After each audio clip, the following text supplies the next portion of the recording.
আমন্ত্রণ সবাইকে সমকালীন বিভিন্ন ঘটনা নিয়ে আরটিভির সরাসরি আলোচনা অনুষ্ঠান প্রিয় প্রাঙ্গণ আওয়ার ডেমোক্রেসিতে।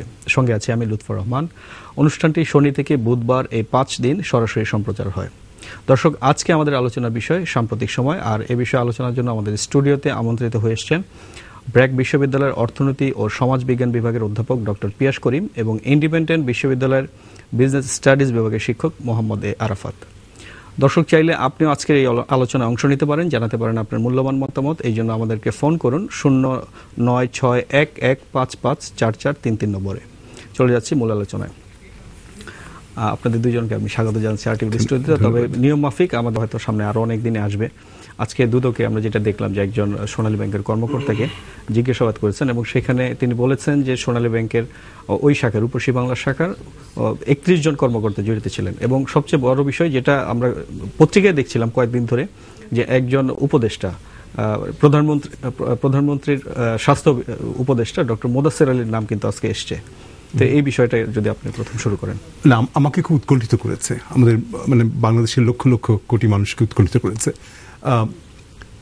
বাংলাদেশের ব্যাংকিংয়ের ইতিহাসে এত বড় স্ক্যান্ডাল হয়নি। আর আমাকে 3টা জিনিস খুব ভাবাচ্ছে। একটা হচ্ছে যে দুর্নীতি তো আমাদের একদম রন্ধ্রে রন্ধ্রে ছড়িয়ে গেছে। সমাজে এমন কোনো স্তর নেই যেখানে দুর্নীতি নেই।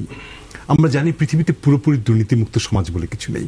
বিশেষ করে আমাদের মতো তৃতীয় বিশ্বের একটি অনুন্নত দেশে ইচ্ছা করলেই আমরা রাতারাতি দুর্নীতি সমাধান করতে পারবো না। কিন্তু এই যে পুকুর চুরি, সমুদ্র চুরিগুলো হচ্ছে, এটা যাতে না হয়। আমরা শেয়ার মার্কেট কেলেঙ্কারি দেখলাম, হাজার হাজার কোটি টাকা বেরিয়ে গেল। বিশেষজ্ঞরা কেউ কেউ বলছেন যে কুইক রেন্টালের মাধ্যমে হাজার হাজার কোটি টাকা লোপাট হয়ে যাওয়ার সম্ভাবনা আছে। পদ্মা সেতু নিয়ে এত কথাবার্তা হচ্ছে, এখন এই ব্যাংক কেলেঙ্কারি। এই দুর্নীতির বিরুদ্ধে আমাদের অবস্থানটা কি হবে, রাজনৈতিক অবস্থানটা কি হবে, আমাদের প্রশাসনিক অবস্থানটা কি হবে, এটা একটা ভেবে দেখার ব্যাপার।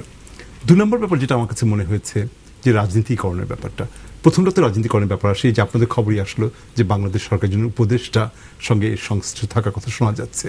যাদের বৃত্ত এবং ক্ষমতার কাছাকাছি তাদের দুর্নীতি করার যত সুযোগ থাকে, সাধারণ মানুষের তো ভাবে দুর্নীতি করার সুযোগ থাকে না।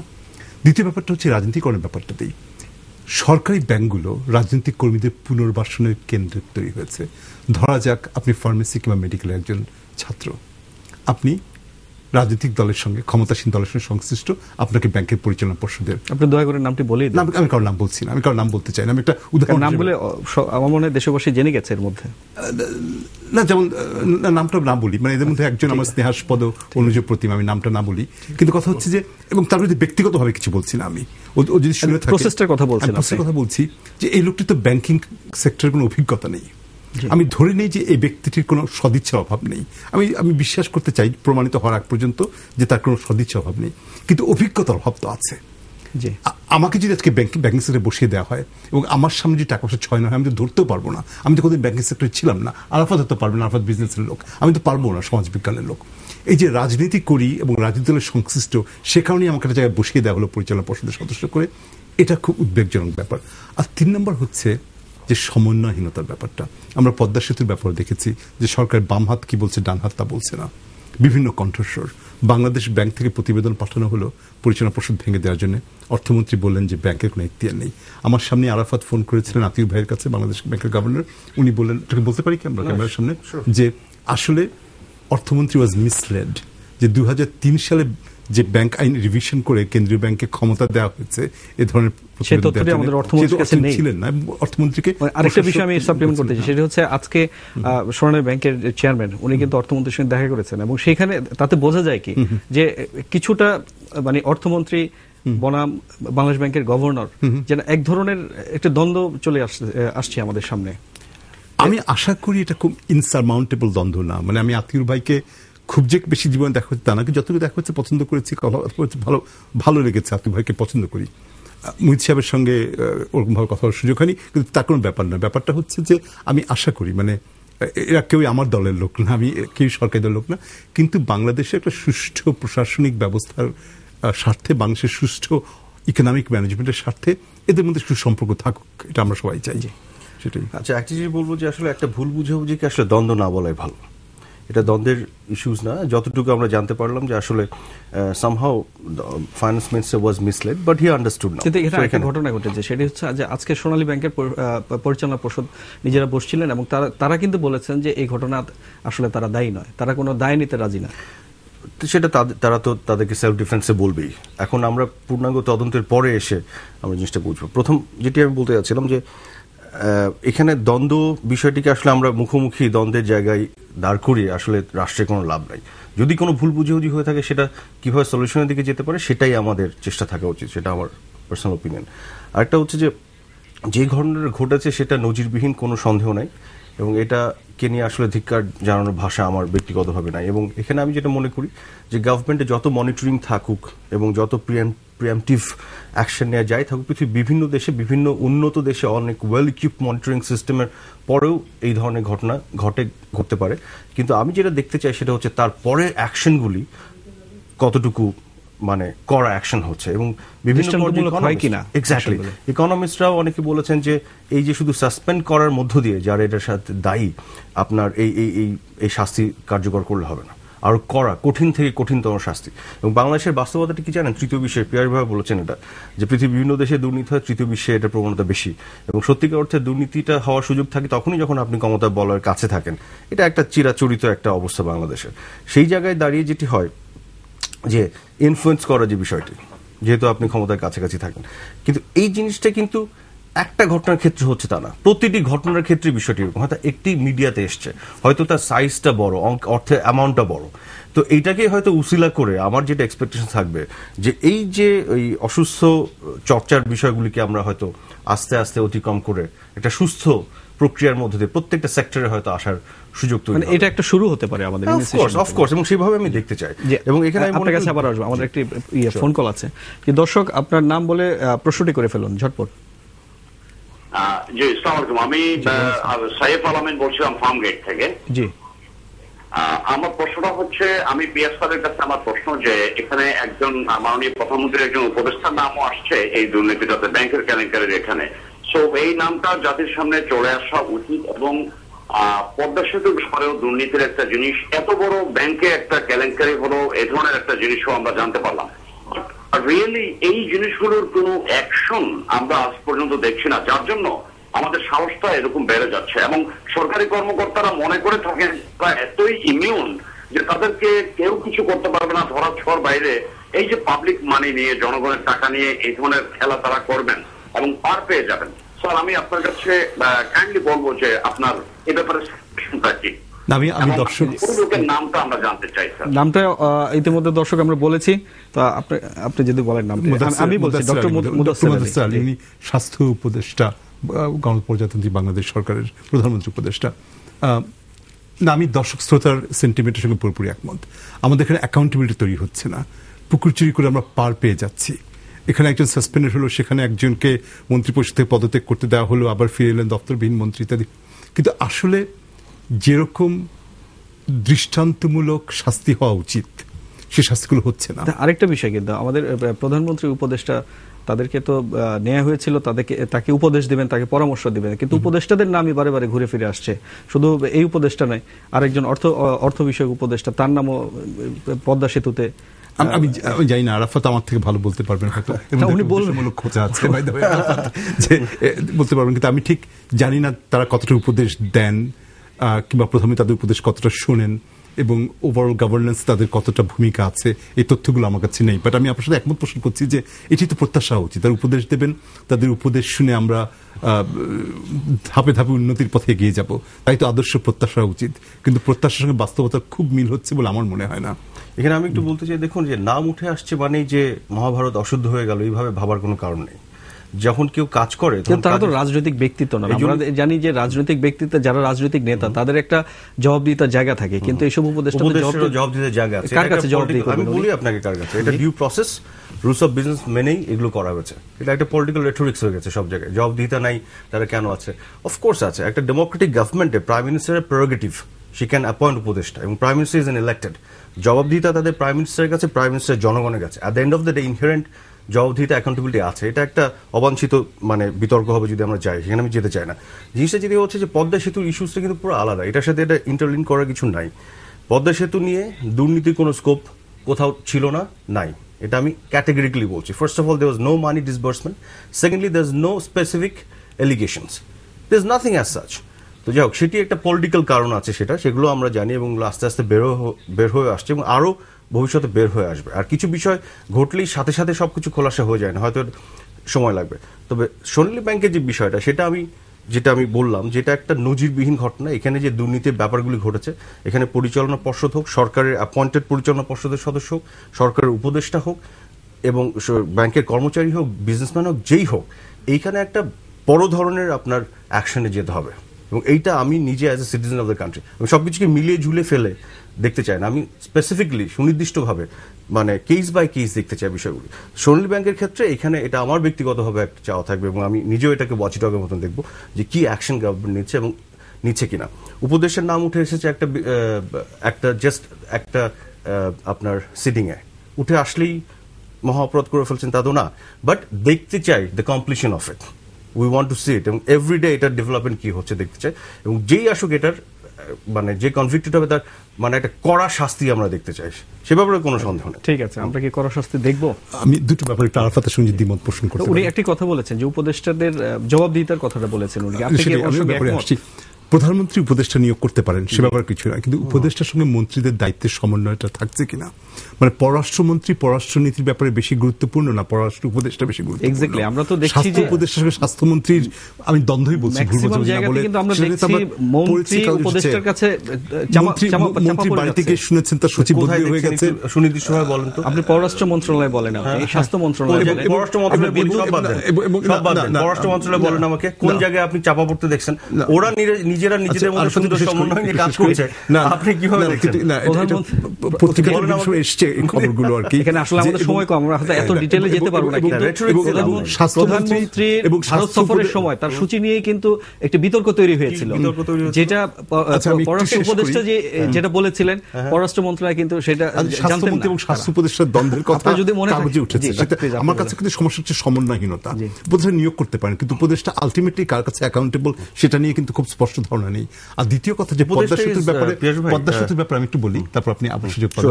পদ্মা সেতুর ব্যাপারে পৃথিবীর বেশিরভাগ দেশেই করাপশন শুধু অপরাধ নয়, ইন্টেন্ট। যেমন আমি আরাফাতকে বললাম, আরাফাত আপনাকে আমি 5 লক্ষ টাকা দিব, কিন্তু টাকা দিলাম না, তার মানে কি এটা অপরাধ নয়? মানে পৃথিবীর বেশি দেশে আমার ইন্টেন্ট টু কমিট করাপশন হচ্ছে একটা অপরাধ। সেটা অপরাধ না, সেটা আসছে হয়নি এ কারণে, দুটো কারণে প্রুভেন হয়নি। একটা কারণে মানে প্রথমত বাংলাদেশে একইভাবে ইন্টেন্ট টু কমিট করাপশন কিনা, না বাংলাদেশে আমি বলি বাংলাদেশে ইন্টেন্ট টু কমিট করাপশনটা ক্রাইম কিনা এটা আদালতে গেলে কেন হয়নি মানে আদালতে এটা নিয়ে বিতর্ক হতে পারে আর কি। কেন হয়নি? দুটো কারণ। এক, যে বিশ্বব্যাংকের যে চিঠিটা সেটা আমরা প্রকাশ করিনি এখন পর্যন্ত, ফলে আমরা জানি না থুলের থেকে কয়টা বেড়াল বেরোবে, কয়টা বেড়াল বেরোবে না। আর দ্বিতীয় কারণটা হচ্ছে যে I lost my train of thought. আমি কি একটু অ্যাড করতে পারি? আপনার সাথে আমি এগ্রি করি যে ইন্টেন্ট টু করাপশন যেটা বাংলাদেশে আইনের স্ট্যান্ডার্ডে it is probably not corruption, but আমি ব্যক্তিগতভাবে এটাকে করাপশন বলতে চাই, যে করাপশন। কিন্তু এই জিনিসটা বিশ্বব্যাংকের রিপোর্টার যে বলতো, কিংবা কানাডাতে যে আদালতে যে মামলাটি হবে আর কি, সেটা যদি আমাদের গণমাধ্যম মাধ্যমে আসে, সেখানে কাদের নাম চিহ্নিত হচ্ছে, কাদের নাম উঠে আসছে, সেটাও কিন্তু আমাদের জন্য এটা আরো কন্টিনিউ করবে। আমি সেটাই বলছি যে উই নিড টু ওয়েট। ফলে আমাদের কাছে কোনো প্রমাণ নেই, তথ্য নেই, কথা কিন্তু একেবারেই সত্যি না, নাই কিন্তু কিছু। আমি বলি আপনি পিয়াস ভাই, আমি এটা নিয়ে থরো স্টাডি করেছি, কি আছে আমাদের কাছে বলি আপনাকে অ্যাজ অফ নাও। আপনি বিশ্বব্যাংকের চিঠিটা দেখেছেন? না, বিশ্বব্যাংকের চিঠিতে কি আছে সেটা আমরা সবাই জানি, যে বিশ্বব্যাংকের যে চিঠিটা বা যে করেসপন্ডেন্সগুলো হয়েছে, সরকার ভার্বালি সেখানে কি আছে এটা কিন্তু প্রকাশ করেছে। ভার্বালি ভার্বাল রিপোর্ট আমরা সন্তুষ্ট না, আমরা আমাদের জনগণের অধিকার আছে এই রিপোর্টটা দেখতে, আমরা লেখাটা দেখতে চাই। আপনার মনে আছে হয়তো যে আপনার এই যে হার্ড টকে এই প্রশ্নটা আলোচনার সুবিধার জন্য আরেকটি ফোন কল নিই আমরা। দর্শক, আপনাকে ধন্যবাদ আমাদের সঙ্গে যোগ দেওয়ার জন্য। আপনার নাম বলে প্রশ্নটি করে ফেলুন। জি, সালাম। আমি অ্যাডভোকেট আমিরুল, সুনামগঞ্জ থেকে। জি আমিরুল সাহেব, আপনি প্রশ্নটি করুন। জি, আমার প্রথম প্রশ্নটা হচ্ছে আরাফাত স্যারের কাছে। উনি বলছেন যে বারবার যে পদ্মা সেতুর বিষয় নিয়ে একটু অপেক্ষা করার জন্য যে একটু বেরিয়ে আসছে। অপেক্ষা আর কতদিন করবে জনগণ? আর সময় তো মাত্র 1 বছর সামথিং। এখানে তো পদ্মা সেতু নিয়ে যে দুর্নীতির বিষয়টা উনি ক্লিয়ার না আছে। কিন্তু আমার প্রশ্ন হচ্ছে, এখানে জনগণ জানতে চাচ্ছে যে বিশ্বব্যাংক যে চিঠিটা দিয়েছে, সেই চিঠিটা উন্মুক্ত করলে কি হয়? উন্মুক্ত করলে আমরা জনগণ বুঝতে পারতাম কার নাম আছে এখানে, কে জড়িত আছে, এই বিষয়গুলা। জি, আপনার এই প্রসঙ্গ নিয়ে আমরা আলোচনা করছি এবং আরো করব, কিন্তু একটি বিরতির পরে। দর্শক, এবার নিশ্চিত ছোট্ট একটি সাম্প্রতিক সময় নিয়ে সঙ্গে আছেন ব্র্যাক বিশ্ববিদ্যালয়ের শিক্ষক ডক্টর পিয়াস করিম এবং ইন্ডিপেন্ডেন্ট বিশ্ববিদ্যালয়ের শিক্ষক মোহাম্মদ আরাফাত। দর্শক প্রশ্ন যেটি দুটি আমি সরাসরি আসতে চাই। দেখুন, পদ্মা সেতু নিয়ে আমি ক্যাটেগরিক্যালি বলেছি। প্রথম কথা হচ্ছে there was no money disbursed। আচ্ছা, এখন প্রশ্ন হচ্ছে কিন্তু করাপশনের ইন্টেন্ট থাকতে পারে, ইন্টেনশন। পিয়াস ভাইয়ের সাথে আমি একমত। আমি ব্যক্তিগতভাবে মনে করি বাংলাদেশে আইন সাপোর্ট করুক বা না করুক, করাপশন করার ইচ্ছা যদি কেউ পোষণ করে সেটাও অন্যায়। কিন্তু আপনি দেখেন, এই যে ইভ্যালুয়েশন কমিটি যেটা ছিল না, সেই কমিটিতে ছিল ডক্টর আইনুন নিশাত, ছিল জামিল রেজা চৌধুরী। জামিল রেজা চৌধুরী কিন্তু একটা আর্টিকেল লিখেছেন সমকালে। আইনুন নিশাত বিভিন্ন ইন্টারভিউতে বলেছেন যে এই ইভ্যালুয়েশন কমিটিটা এমন একটা স্ট্রাকচার্ড সিস্টেমের মধ্যে, এখানে ইম্পসিবল কারো ম্যানিপুলেট করা।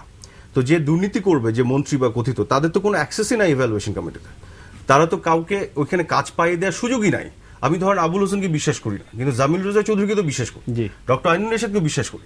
কাজে এই জায়গাতে এসে যখন ওয়ার্ল্ড ব্যাংক একটা উদ্ভট নিয়ে আসলো এলিগেশনস, এটাকে আমি মানতে রাজি না, কারণ এটা কোনো যুক্তি নাই। আরেকটা হচ্ছে এই যে ওয়ার্ল্ড ব্যাংকের টাকা প্রত্যাহার পেছনে, ঋণ প্রত্যাহার পেছনে যে রাজনীতিটা আছে, আন্তর্জাতিক রাজনীতি, এটা তো আমরা বুঝি। ওয়ার্ল্ড ব্যাংকে বিভিন্ন পর্যায়ে আমাদের বন্ধু বান্ধবরা কাজ করে, আমরা বিভিন্ন সময় তাদের সাথে প্রাইভেটলি তো আলাপ। এই মুহূর্তে এই সরকারের সময় কি রাজনীতিতে হতে পারে? কারণ ওয়ার্ল্ড ব্যাংক তো আজকে থেকে আমাদের সাহায্য দেয় না। শোনেন, এই সময় যে দেখুন, আগামী কয়েকদিনের মধ্যে আবার দেখবেন দুই দিন কি হচ্ছে, 30-31 2 দিন সময় আছে। সেটা তো এই মাসের, আচ্ছা, তাই না? তারপর সেটেলমেন্ট করতে হলে এর মাসে করতে হবে। আপনার কাছে আমি একটু বলি, সেটা হচ্ছে যে একটি বিষয়, আজকের দিনের ঘটনাটা যদি ধরি আমরা, যে মার্কিন রাষ্ট্রদূত দেখা করেছেন অর্থমন্ত্রীর সঙ্গে এবং তিনি বলেছেন যে তার দেশ ভারত এবং জাপান চাচ্ছে যে ওয়ার্ল্ড ব্যাংকের সঙ্গে বাংলাদেশের নেগোশিয়েট হয়ে যায়। আর আরেকটা বিষয় হচ্ছে যে আজকে আমরা দুই মন্ত্রী দেখেছি, দুই দিকে কথা বলেছেন। অর্থমন্ত্রী বলছেন ওয়ার্ল্ড ব্যাংকের পক্ষে এবং যোগাযোগ মন্ত্রী বলছেন আবার মালয়েশিয়ার পক্ষে।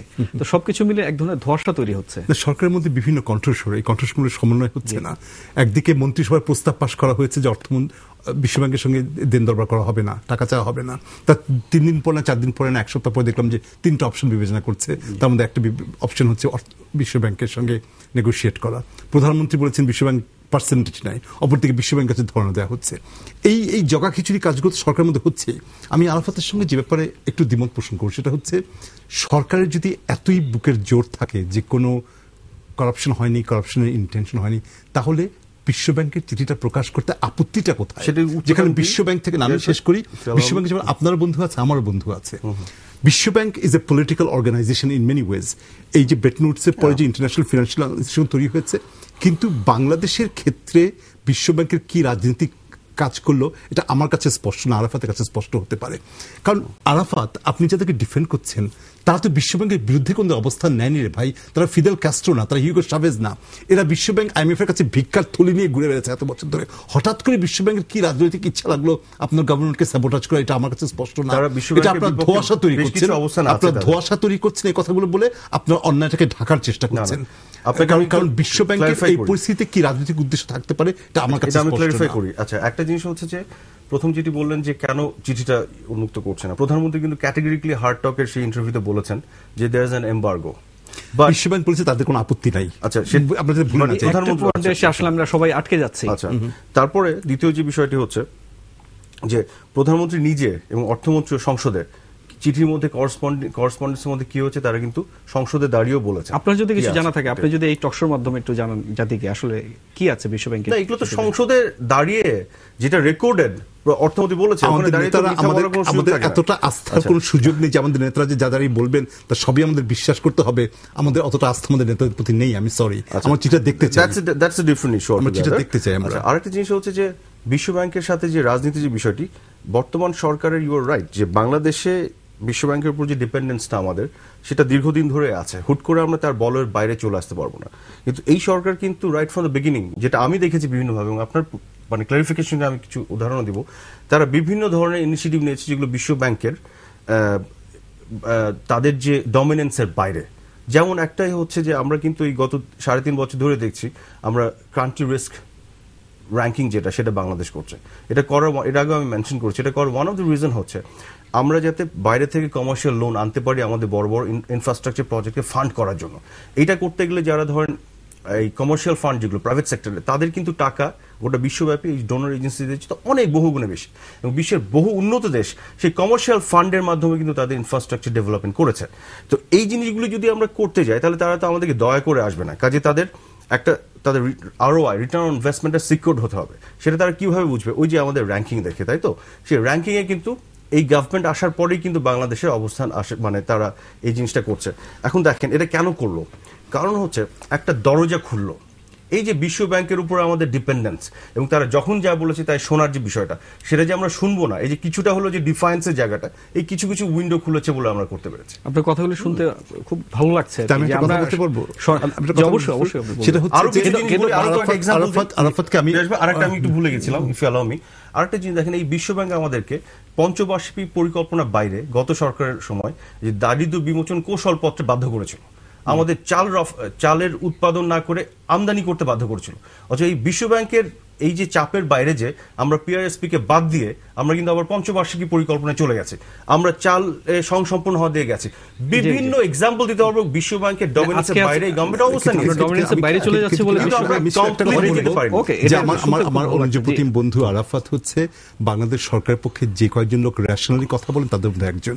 পক্ষে না, সত্য কথা হচ্ছে পক্ষে বিপক্ষে হয় না, সত্যের কোনো পক্ষ বিপক্ষ নাই। সত্য কিন্তু আপনি কিভাবে কনস্ট্রাক্ট করছেন তারপর নির্ভর করে।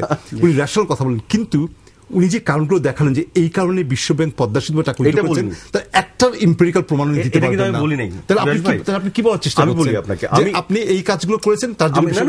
না, এটা আমি বলি নাই। আচ্ছা, let me clarify. Thank you যে আপনি এটা উঠিয়েছেন, নাহলে আমি মিসআন্ডারস্ট্যান্ড হতাম। আমি উদাহরণগুলি দেখিয়েছি যে বাংলাদেশ সরকার যে বিশ্ব ব্যাংকের ডমিনেন্সের বাইরে কিছু কাজ করছে, সেটার এক্সাম্পল হিসেবে। তারা যে মানে নাকে খত দিয়ে প্রত্যেকটা জিনিস মানে না, সেটার এক্সাম্পল। কিন্তু এখন আসেন কেন বিশ্ব ব্যাংক খেপলো বাংলাদেশের উপরে, সেগুলো এইগুলোর জন্য যে খেপলো সেটা না, এখানে আরো বেশ কিছু কারণ আছে। Internationally you know it and you and me both know it যে কি কারণে তারা খেপলো।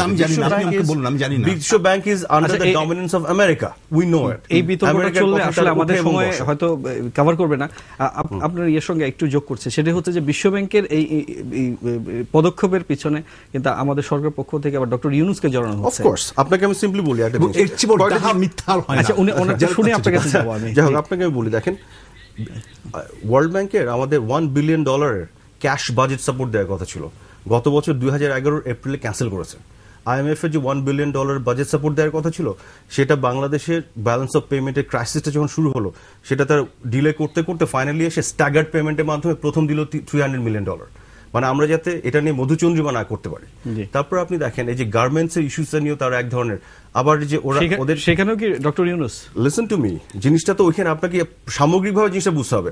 প্রথমে আপনি একটা বিষয় নিয়ে, আমি ডক্টর ইউনূসের নামটা এখানে আনতে চাই না, গভর্নমেন্ট রেগুলেটরি অ্যাকশন নিতে যেয়ে আমেরিকার চোখ রাঙানি শুনে এটা অফ করতে হবে বলা যখন হলো, এই গভর্নমেন্ট যখন ডিফারেন্স দেখালো, যখন বললো you are doing it for the sake of due process and transparency and democracy, তখন তারা যখন চটলো এই গভর্নমেন্টের উপর যে তৃতীয় বিশ্বের দেশগুলি এত সাহস কোত্থেকে পায়, তারা তাদের কথায় উঠে আর বসে, আর এখানে তারা ডিফারেন্স দেখাচ্ছে। কারণ একটার পর একটা আমাদেরকে যে শাস্তি দেওয়ার যে ব্যবস্থা, তারই অংশ হিসেবে ওয়ার্ল্ড ব্যাংকে আপনাকে আমি বলি, এর চেয়ে বড় বড় দুর্নীতি অভিযোগ আছে এরকম জায়গায় তারা ফান্ড করছে। ঠিক আছে, এখানে এসে কিসের দুর্নীতি একটা এক্সকিউজ যেটা বলছিলেন যে ডাহা মিথ্যা হিসেবে, আখ্যান হিসেবে চমৎকার। আমি খুব এন্টারটেইন হলাম। আপনার কথা খুব এন্টারটেইন হলাম। না, আপনি জানি বলছেন বলে আমি বিশ্বাস করছি না। ডক্টর ইউনূস এত বড় রাষ্ট্রের চেয়ে বড় হয়ে গেল। আমি এন্টারটেইন হলাম আপনার গল্পে, আমি এন্টারটেইন হলাম, কিন্তু একটি কথা আপনি প্রমাণ করতে পারবেন না, সেটা পারবেন না আপনি। আর দ্বিতীয় কথা হচ্ছে যে 1848 সালে মার্কস আর এঙ্গেলস লিখেছিলেন যে ইউরোপ কমিউনিজমের ভূত দেখছে, আজকে আওয়ামী লীগ সরকার অধ্যাপক ইউনূসের ভূত দেখছে সব জায়গায়। পদ্মা ব্রিজ থেকে টাকা উইথড্র করে নিল অধ্যাপক ইউনূসের দোষ, গার্মেন্টস ইন্ডাস্ট্রির ব্যাপারেও কথা বলে অধ্যাপক ইউনূসের দোষ। যারা বিশ্ব ব্যাংকের কার্যক্রম সম্পর্কে ন্যূনতম ধারণা রাখেন তারা জানেন যে মোহাম্মদ ইউনূস যত শক্তিশালী হন না কেন, উনি অত ক্ষমতাধর লোক নয়। তার কথা শুনে বিশ্ব ব্যাংক পদ্মা ব্রিজের টাকা উইথড্র করবে বলছেন, তারা মিথ্যা বলছেন কিংবা তারা ভুল করছেন। জেনারেস ব্যাখ্যা হচ্ছে তারা ভুল বলছেন, একটু আনজেনারেস ব্যাখ্যা হচ্ছে তারা ডাহা মিথ্যা কথা বলছেন। আচ্ছা, আমি যদি আপনাকে বলি সত্য কথা এবং ভুল না, রবার্ট জোয়েলিককে বিশ্ব ব্যাংক হিলারি ক্লিনটন নিজে ফোন করে এই ধরনের বিষয়গুলি করার জন্য বলেছে, যেটা তাদের ইন্টিগ্রিটি ডিপার্টমেন্টের ভাইস প্রেসিডেন্ট বাংলাদেশ এসে আমাদের প্রাইম মিনিস্টারকে বলে গেছে। একটু জানতে চাচ্ছি এটা চেয়ে ডাহা সত্য কথা দ্বিতীয় নাই। আমাদের মাননীয় প্রধানমন্ত্রী কেন বলেছিলেন, তার নামটা কেন প্রস্তাব করেছিলেন, যেভাবে প্রস্তাব করুক, সেটির মধ্যে কি রাজনীতি ছিল আমি জানি না।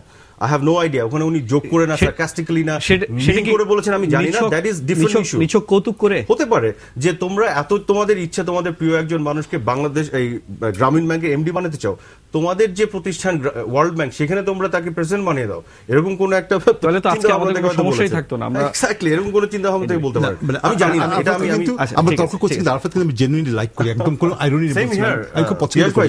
তারপর আমি বলছি যে আরাফাত এত রেশনাল, এত ডকুমেন্টেশন চায়। ইন্টিগ্রিটি ডিপার্টমেন্টের কর্মকর্তা প্রধানমন্ত্রীকে বলে গেলেন, আমরা কেউ শুনতে পেলাম না। প্রধানমন্ত্রী বললেই যে আমি বিশ্বাস করি তার, আমি ডকুমেন্টেশন চাই, আমি ডকুমেন্টেশন চাই। প্রধানমন্ত্রী তো অনেক কিছু বলেন যেটা আমি বিশ্বাস করি না। That's a different issue altogether. ফলে আমি ডকুমেন্টেশন চাই। কোড করে কিছু বলে, তো সময়টা শেষের দিকে আমি ডক্টর ইউনূস প্রসঙ্গে আরেকটি প্রসঙ্গে একটু এখানে অবতারণা করতে চাই। সেটা হচ্ছে যে আজকে গ্রামীণ ব্যাংকের পরিচালনা পর্ষদের একটি ছিল, সংবাদ সম্মেলন ছিল। সেখানে বলেছেন তারা যে ইয়েটা হচ্ছে যে 3 সদস্যের প্যানেলটি হবে, সেখানে ডক্টর ইউনূসকে তারা চান, যাতে ডক্টর ইউনূস যাওয়ার সময় একজন ব্যবস্থাপনা পরিচালককে দিয়ে যেতে পারেন। তো এই বিষয়টা যদি আপনি একটু বলেন। ওইটা গ্রামীণ ব্যাংকের পরিচালনা পরিষদের সিদ্ধান্ত নেওয়ার ব্যাপার। আমি বাইরের লোক হিসেবে, গ্রামীণ ব্যাংকের একজন শুভাকাঙ্ক্ষী হিসেবে এবং অধ্যাপক ইউনূসকে ব্যক্তিগতভাবে পছন্দ করি এরকম একজন মানুষ হিসেবে আমি বলবো যে এটা একটা শুভ প্রস্তাব। কিন্তু আলটিমেটলি তারা কে সিদ্ধান্ত নেবে এটা পরিচালনা পর্ষদের ব্যাপার, এবং রাষ্ট্রের হস্তক্ষেপ যাতে, আমার কনসার্ন হচ্ছে রাষ্ট্রের হস্তক্ষেপ যাতে এখানে না থাকে, আমাদের শেষ একটি প্রশ্ন আছে, সেই প্রশ্নটি নিয়ে আমরা চেয়ারম্যান যাতে এই পরিচালক নিয়োগ করতে না পারে, সেটা হচ্ছে আমার কনসার্ন। দর্শক, আমাদের সময় একেবারে শেষের দিকে, আপনি দ্রুত প্রশ্নটি করে ফেলুন। হ্যাঁ, আমি আরাফাত সাহেবকে একটু প্রশ্ন করছি, মানে আরাফাত সাহেব একটু আমাকে মনোযোগ দিবেন। আপনাকে আমি অনেক সবসময় দেখি, আপনি জি আপনি আমাদের সময় কিন্তু একেবারে শেষের দিকে, আপনি দ্রুত প্রশ্নটি করুন। আমি একটু বলছি যে উনি বলছে বিশ্বব্যাংক দুর্নীতি করেন, উনি কনফার্ম ইয়ে দিচ্ছে, উনি টেলিফোন আলাপগুলো মানে বলে দিচ্ছে, জুয়েলিতে কে কি বলছে ইত্যাদি। উনি যদি এত কিছু জানেন, তো উনি আমাদেরকে একটু বলুক যে ওয়ার্ল্ড ব্যাংকের কাছে কোন কারণে সরকার এখনো তার কাছে ধন্যবাদ দিচ্ছে টাকার জন্য, কি এমন ওয়ার্ল্ড ব্যাংকের কাছে সরকারের ভালো প্রশ্ন করছে। 2 নম্বরে শুনেন, ডক্টর ইউনূস সম্বন্ধে ওনাকে উত্তরটা দেওয়ার সুযোগ কি দিই। যে ধন্যবাদ দর্শক, ধন্যবাদ। না, ভালো প্রশ্ন করছে। আমি বলি, দেখেন দুইটা জিনিস, একটা হচ্ছে যে ওয়ার্ল্ড ব্যাংক আমাদের সাথে রাজনৈতিকভাবে যে অন্যায়টা করেছে, একটা মানে যে অশোভন আচরণটা আমাদের সাথে করেছে, এবং এই বিভিন্ন গ্লোবাল যে পলিটিক্যাল হোয়াটএভার, যে ইন্টারন্যাশনাল পলিটিক্যাল, যেটা আমি বলেছি, ডিটেলে যেতে চাই না, সেইখানে কিন্তু আমরা একটা জাতীয়তাবাদী একটা অবস্থান নিয়েছিলাম যে আমরা নিজেদের টাকায় যেভাবে, সেটাকে আমরা আগে বুঝতে পারিনি। আমরা ডিফাইন করুন হু আর দ্যাট। বাংলাদেশ একটি সরকারি দল। আমি তো আমার কোনো সম্মতি নেই, আপনি ভুল করছেন। না, বাংলাদেশ এই সিদ্ধান্ত আমাকে জিজ্ঞেস করা হয়, বাংলাদেশের কোটি কোটি মানুষকে জিজ্ঞেস করা, আমরা সরকারি দল এবং সরকার সিদ্ধান্ত নিয়েছে। না, কোটি কোটি মানুষকে বললে তো পেয়াস ভাই হবে না। আমি আর আপনি, we can only speak for ourself, not for the crore crore. আপনি তো আমরা বলছেন, আমরা বলতে আমি বলছি যে আমি বাংলাদেশ গভর্নমেন্ট যেটা আমাদের প্রতিনিধি হিসেবে দেখতে চাই। যখন আওয়ামী লীগ একটা political party, but Sheikh Hasina as an individual and Awami লীগের সভানেত্রী, but when she is a prime minister, she is my prime minister, your prime minister, she is our prime minister, and government তো আমাদের গভর্নমেন্ট। ওই জায়গা থেকে আমি বলছি, সরকারের প্রতি অন্যায় সিদ্ধান্তকে সমর্থন করার দায় নেই আমার, নাগরিক হিসেবে তার প্রতি অন্যায় সিদ্ধান্তকে সমর্থন করার দায় নেই। That is different thing. কিন্তু আমাদের বলা যাবে না সেটা নয়, তার মানে এই না যে সব অন্যায় আমরা মেনে নিব, সেটা থেকে আপনি বলছেন। জি, এট দ্য সেম টাইম দেখেন, ওয়ার্ল্ড ব্যাংকে আমাদের ক্ষুদ্র করে হলো আমাদের অংশীদারিত্ব আছে, কিন্তু আমরা ওয়ার্ল্ড ব্যাংকের এই যে আমাদের অংশীদারিত্ব এবং রাইট যে দাবি, সেটা কেন ছাড়বো? আমরা ওয়ার্ল্ড ব্যাংকের এই যে চোখ রাঙানি যেমন শুনবো না, আমরা আমাদের মতন করে যেমন আমাদের কাজটা এগোতে হবে। আমরা আগে বুঝতে পারিনি যে ওয়ার্ল্ড ব্যাংক এই ধরনের আচরণ আমাদের সঙ্গে করতে পারে।